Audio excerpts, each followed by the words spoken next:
السلام علیکم fourth year. آج ہم دیکھیں گے صوبائی وزارت تعلیم کے مختلف ادارے جو نصاب سازی میں اہم کردار ادا کرتے ہیں۔ وفاقی اور صوبائی وزارتوں کا کام ہم نے دیکھا تھا کہ ان کی کیا ذمہ داری ہے۔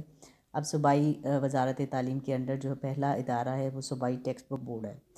1959 کے تعلیمی کمیشن کی سفارشات کی روشنی میں کہ تمام ملک میں نصاب کی یکسانیت جو ہے وہ ممکن ہو پائے، اس کے لیے جو ہے یہ ٹیکسٹ بک بورڈ قائم کیے گئے تھے، ایک مشرقی پاکستان میں اور ایک مغربی پاکستان میں۔ اور جب 1971 میں جو ہے وہ بنگلہ دیش علیحدہ ہو گیا تو 72 کی نئی تعلیمی پالیسی پر عمل درآمد کرتے ہوئے پاکستان کے پھر چاروں صوبوں میں یعنی پنجاب، بلوچستان، سندھ اور سرحد میں جو ہے وہ ٹیکسٹ بک بورڈ قائم کر دیے گئے۔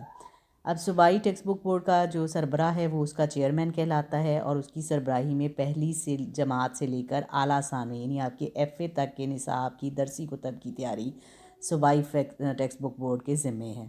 اس کے ساتھ ساتھ رہنمائی اساتذہ ہیں، یعنی اساتذہ کی رہنمائی کے لیے جو مختلف جو ہے وہ کتب تیار کی جاتی ہیں۔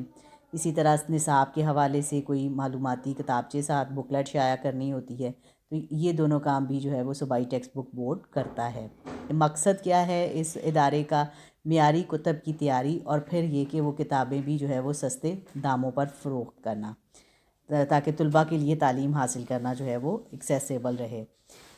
پھر ہے ادارہ ترقی نصاب۔ قومی تعلیمی پالیسی 1970 کے تحت ہر صوبے میں ادارہ ترقی نصاب بھی قائم کیا گیا۔ اس کا مقصد یہ تھا کہ معاشرے میں ہونے والی تبدیلیوں کا جائزہ لیتے ہوئے نصاب کی ترقی اور اس میں بھی تبدیلی کے لیے راہ ہموار کرے۔ تو یہ ادارہ تحقیقی اصولوں کی روشنی میں نصاب کو جدید عصری تقاضے کیا ہوتے ہیں؟ جو اس وقت کے تقاضے ہوتے ہیں، اس زمانے کے تقاضے ہوتے ہیں، ان سے ہم آہنگ کرنے کے لیے یہ مختلف سفارشات مرتب کرتا ہے۔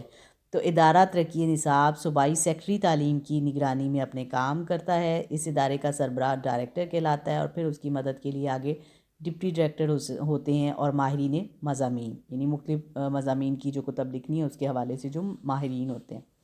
یہ ادارہ درسی کتب کی تیاری کے حوالے سے جو ہے وہ صوبائی ٹیکسٹ بک بورڈ سے تعاون بھی کرتا ہے، یعنی ادارہ ترقی نصاب اور ٹیکسٹ بک بورڈ کی تعاون سے جو ہے وہ نصاب سازی کا کام ہوتا ہے۔ پھر یہ نصاب میں اصلاح و ترمیم کے لیے تحقیقی سرگرمیاں جو ہے وہ ان کو فروغ دیتا ہے۔ اس کے ساتھ ساتھ اساتذہ کی پیشہ ورانہ صلاحیت بڑھانے یعنی ان کے لیے مختلف ریفریشر کورسز ہیں، تعلیمی کانفرنس ہیں، ان سب چیزوں کا اہتمام کرتا ہے، تاکہ جدید وقت کے ساتھ جب نصاب میں کوئی تبدیلی آتی ہے تو اسی لحاظ سے اساتذہ کی تربیت کا کام بھی جو ہے وہ ساتھ ساتھ کیا جا سکے۔ اس کے ساتھ ساتھ ایک تیسرا ادارہ ہے مرکز توسیع تعلیم۔ اس کا مقصد خاص طور پر اساتذہ کو نصاب میں کی گئی تبدیلیوں کے حوالے سے اور جو جدید تدریسی طریقے آ جاتے ہیں تحقیقات کی روشنی میں ان سے آگاہ کرنا۔ اس مقصد کے لیے خاص طور پر ابتدائی اور ثانوی اساتذہ کے لیے جو ریفریشر کورسز ہیں ان کا اہتمام یہ ادارہ کرتا ہے۔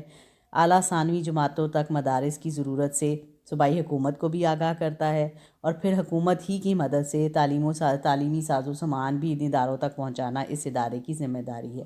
اور اب یہ ادارہ جو ہے وہ وحدت روڈ لاہور پر قائم ہے۔ تو یہ تھے جو ہے وہ چند ادارے جو پاکستان میں نصاب سازی میں اہم کردار ادا کرتے ہیں۔ تو یہ ایک مکمل جو ہے وہ آپ کا کوسچن ہے کہ پاکستان میں نصاب سازی کا عمل جو ہے وہ کیسے فروغ پاتا ہے۔ تو اس کو اچھے سے تیار کریں، اور یہ 2 نمبر کے سارے شارٹ کوسچنز بھی ہیں کہ صوبائی ٹیکسٹ بک بورڈ کے کیا دائرہ کار ہیں یا فرائض ہیں، ادارہ ترقی نصاب، مرکز توسیع تعلیم۔ تو دونوں حوالے سے کوسچن کو اچھے سے تیار کریں۔